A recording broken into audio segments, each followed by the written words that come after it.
जब भी दुनिया के सबसे अमीर और कामयाब इन्वेस्टर्स की बात होती है तो एक नाम हमेशा सबसे ऊपर आता है, वॉरेन बफे। लेकिन कभी ये सोचा है कि उनकी ये शानदार कहानी शुरू कैसे हुई? आखिर वो कौन सी पहली स्ट्रैटेजी थी जिसने उन्हें कामयाबी के रास्ते पे खड़ा किया? आज हम सब बफे को उनकी लॉन्ग टर्म वैल्यू इन्वेस्टिंग के लिए जानते हैं, मतलब अच्छी कंपनी खरीदो और हमेशा के लिए भूल जाओ। पर मजे की बात यह है कि उन्होंने शुरुआत ऐसे नहीं की थी। उनकी शुरुआती कामयाबी का राज एक बिल्कुल अलग और बहुत ही दिलचस्प स्ट्रैटेजी में छिपा है। तो चलिए थोड़ा और अंदर चलते हैं इस कहानी के। इस स्ट्रैटेजी का नाम है सिगार बट इन्वेस्टिंग, और ये आइडिया उन्हें कहीं और से नहीं बल्कि अपने गुरु बेंजामिन ग्राहम से मिला था, जिन्होंने इन्वेस्टिंग की दुनिया की सबसे मशहूर किताबों में से एक द इंटेलिजेंट इन्वेस्टर लिखी है। सिगार बट नाम सुनकर थोड़ा अजीब लगता है ना, पर यकीन मानिए इसके पीछे का जो कॉन्सेप्ट है वो बहुत ही सिंपल और जबरदस्त है। आइए समझते हैं कि आखिर ये है क्या। इसे समझने का सबसे अच्छा तरीका एक फेंके हुए सिगार का उदाहरण है।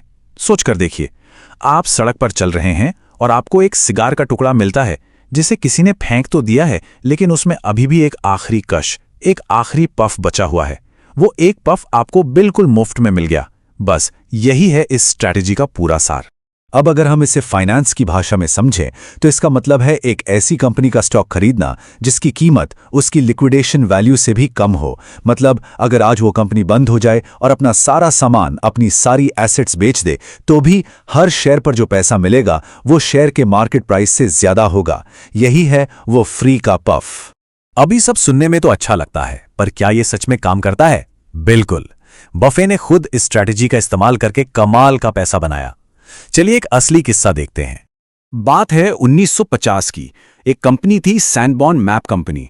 ये इंश्योरेंस कंपनियों के लिए बहुत डिटेल्ड नक्शे बनाती थी, लेकिन धीरे धीरे इसका बिजनेस ठंडा पड़ रहा था और इसी वजह से इसका शेयर प्राइस गिरकर $45 पर आ गया। लेकिन जब बफे ने इस कंपनी को स्टडी किया तो उन्हें कुछ और ही नजर आया। बफे ने यह पता लगाया कि भले ही शेयर $45 में मिल रहा हो, पर कंपनी की असली कीमत कहीं ज्यादा थी। अगर कंपनी को बंद करके उसकी सारी संपत्ति बेच दी जाती तो हर शेयर की कीमत $65 निकलती।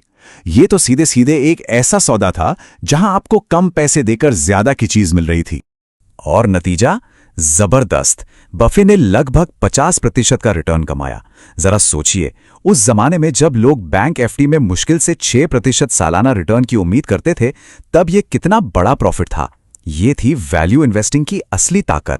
तो ये कहानी तो थी 1950s की, जब बफे को खुद बैठकर कंपनियों की बैलेंस शीट पढ़नी पड़ती थी। लेकिन आज तो दुनिया ही बदल चुकी है। पहले जहां घंटों बल्कि दिनों की मेहनत लगती थी और हाथ से फाइनेंशियल स्टेटमेंट पढ़ने पड़ते थे, आज वही काम एआई यानी आर्टिफिशियल इंटेलिजेंस चुटकियों में कर सकता है। वो कुछ ही सेकंड में हजारों कंपनियों को स्कैन कर सकता है। और आज के दौर में ऐसे ही सिगार बट जैसे मौकों को ढूंढने वाला नया शिकारी है एआई।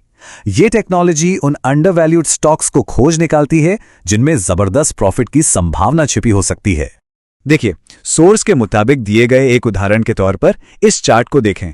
एक तरफ है निफ्टी 50 का रिटर्न पिछले 5 सालों में करीब 110%, और दूसरी तरफ है एआई से चुना गया एक पोर्टफोलियो जिसने 800% से भी ज्यादा का रिटर्न दिया। हाँ, ये बात जरूर ध्यान में रखनी चाहिए कि ये रिटर्न्स बहुत ही असाधारण हैं और भविष्य में भी ऐसा हो इसकी कोई गारंटी नहीं होती। तो सवाल ये है कि ये एआई वाला शिकारी आखिर काम कैसे करता है? बहुत सिंपल है। जो काम बफे पहले खुद मैन्युअली करते थे, वही काम एआई अब ऑटोमेटिकली कर रहा है। ये लगातार पूरे मार्केट पर नजर रखता है, अंडरवैल्यूड स्टॉक्स ढूंढता है और पोर्टफोलियो में जरूरी बदलाव करने के सुझाव भी देता है। और ये सिर्फ स्टॉक ढूंढकर ही नहीं रुकता। सोर्स के मुताबिक ये हर महीने पोर्टफोलियो को रिव्यू करके बताता है कि अब कौन से नए स्टॉक खरीदने चाहिए और कौन से पुराने स्टॉक बेच देने चाहिए, चाहे प्रॉफिट हो या लॉस। एक तरह से ये पोर्टफोलियो को रीबैलेंस करने के मुश्किल काम को आसान बना देता है। लेकिन रुकिए, कहानी में एक बहुत बड़ा ट्विस्ट है। सबसे मजेदार बात तो ये है कि खुद वॉरेन बफे ने आगे चलकर अपनी ये सिगार बट वाली स्ट्रैटेजी छोड़ दी थी, और ये बदलाव आया उनके पार्टनर चार्ली मंगर की वजह से। उनका मानना था कि एक ठीक-ठाक कंपनी को बहुत शानदार दाम पर खरीदने से कहीं बेहतर है कि एक शानदार कंपनी को ठीक-ठाक दाम पर खरीद लिया जाए। और बस यहीं से बफे का फोकस पूरी तरह से बदल गया। अब वो सस्ती कंपनियों के पीछे नहीं बल्कि शानदार कंपनियों के पीछे जाने लगे। ऐसी कंपनियां जिनके पास एक मोट हो, यानी एक ऐसा मजबूत किला जो उन्हें कंपटीशन से हमेशा बचाता हो, जैसे कोका कोला का ब्रांड नेम या अमेरिकन एक्सप्रेस का भरोसेमंद नेटवर्क।